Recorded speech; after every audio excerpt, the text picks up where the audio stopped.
Les 16 et 17 septembre, le Circus Tattoo Show revient au casino Joa du Lac du Der.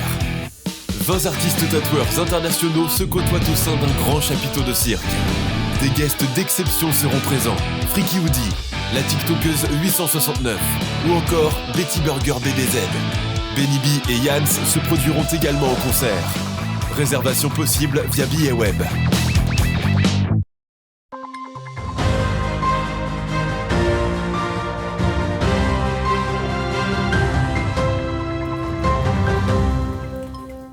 Bonsoir à toutes et à tous, nous sommes le mardi 12 septembre, bienvenue dans votre 15 minutes info, voici les titres de l'actualité.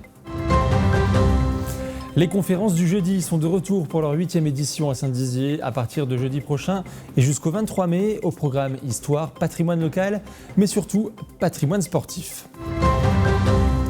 C'est un rêve devenu réalité pour Denis Gravina, le jeune Meusien qui voulait devenir pianiste a réussi.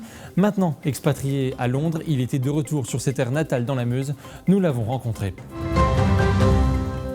Depuis 2020, Luc Passe s'est lancé un défi, parcourir à pied les 9 diagonales de France afin de sensibiliser le plus grand nombre à la sclérose en plaques. Et voici pour les titres. Les conférences du jeudi sont donc de retour pour leur 8e édition à Saint-Dizier à partir de jeudi prochain et jusqu'au 23 mai 2024. Au programme patrimoine local, histoire, mais surtout patrimoine sportif. Cette année, le musée de Saint-Dizier, les archives départementales de Haute-Marne et l'association Archéolona proposeront 9 conférences pour mettre en avant le lien entre le sport et la culture. Écoutez Marie-Claire Gaspard, présidente de l'association Archéolona, ainsi que Elisabeth Charon, présidente des archives départementales de Haute-Marne, au micro d'Agathe Poulet. Faire la relation entre le sport et la culture, c'est quelque chose, je trouve, qui n'est pas assez travaillé.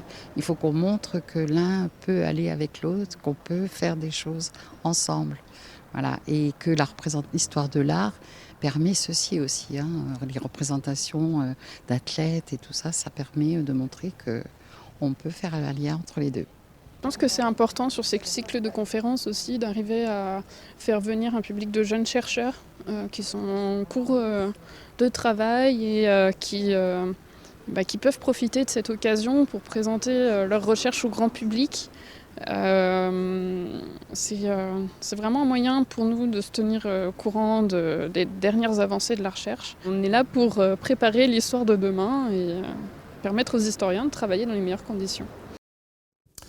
C'est un rêve devenu réalité pour Denis Gravina, le jeune Meusien qui voulait devenir pianiste a réussi. Désormais professionnel à Londres, il était de retour dans son village natal pour les vacances. Nous l'avons rencontré au conservatoire de Bar-le-Duc pour découvrir son parcours. Regardez ce reportage, il est signé Clémentine Coppola.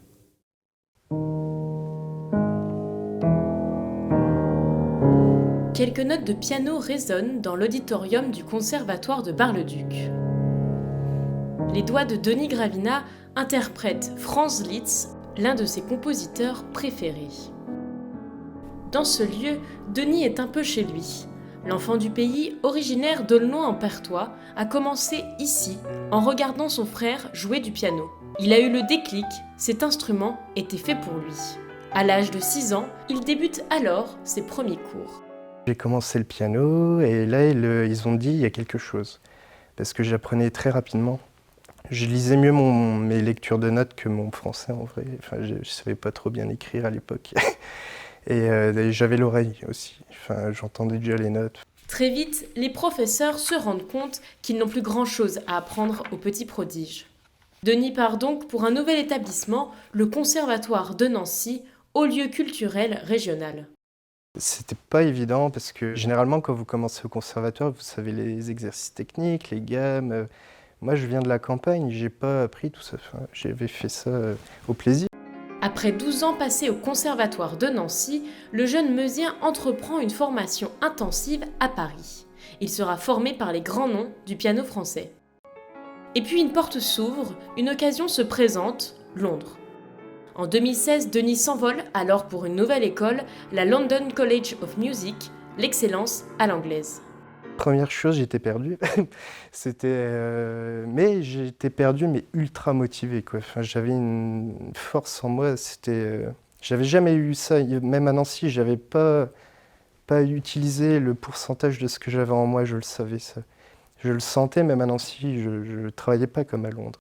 Si les difficultés ont été nombreuses sur le chemin de l'artiste, la musique a primé sur le reste. Désormais, le musicien meusien est devenu un grand pianiste londonien.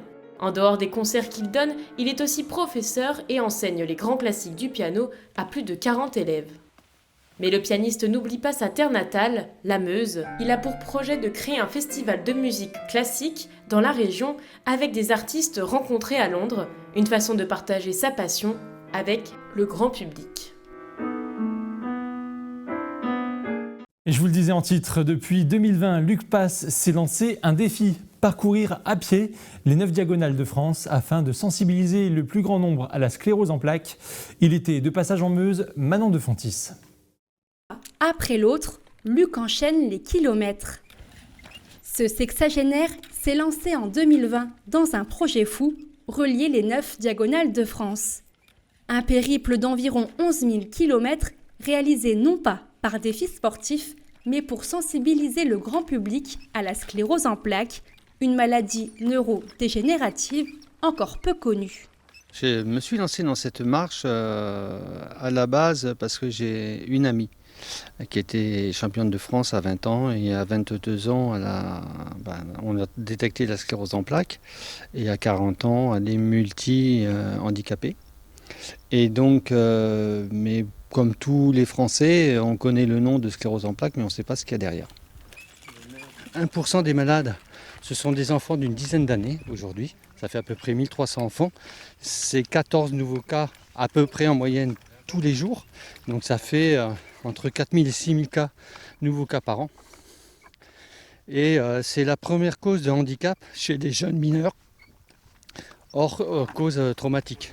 Actuellement, Luc traverse la France d'ouest en est pour relier Brest à Strasbourg. Un itinéraire qui passe par la Meuse. Dès le lever du jour, ce marcheur aguerri prend donc la route depuis Ancerville pour rejoindre le village de Damary-sur-Saulx. Chaque jour, cet Aveyronais parcourt en moyenne plus d'une vingtaine de kilomètres. Je suis toujours heureux au départ d'une étape et je suis toujours heureux à la fin d'une étape, même s'il y a des jours c'est plus fatigant que d'autres, comme ces derniers jours avec la chaleur. Non, je suis très content d'être arrivé et voilà, donc on va pouvoir se reposer et préparer l'étape de demain. En plus de vouloir faire connaître cette maladie, Luc marche à travers tout l'Hexagone afin de collecter des fonds pour la recherche contre la sclérose en plaques. Une initiative saluée par les malades. Il faut toujours expliquer pourquoi on souffre, pourquoi on a des mauvaises postures, pourquoi quelquefois on est très fatigué ou on perd un petit peu la mémoire. Voilà, c'est tellement invisible et douloureux qu'il faut mieux en parler. Et donc grâce à cette action, ces 11 000 km, ça va permettre, j'espère, de faire bouger les lignes politiques et de la recherche. Prochainement, Luc arrivera à Strasbourg avant de repartir sur les routes dans quelques mois pour clôturer son grand périple caritatif. Et voilà, c'est la fin de cette édition. Merci à vous de l'avoir suivi. Dans un instant, les prévisions météo de demain. Prochain point sur l'information, c'est également demain à 19h dans votre 15 minutes info. Restez avec nous, l'information continue. Toute l'actualité en continu à retrouver sur notre site internet et notre application mobile. Retrouvez-nous sur le canal 373 de la TV d'Orange et sur le canal 953 des offres Freebox.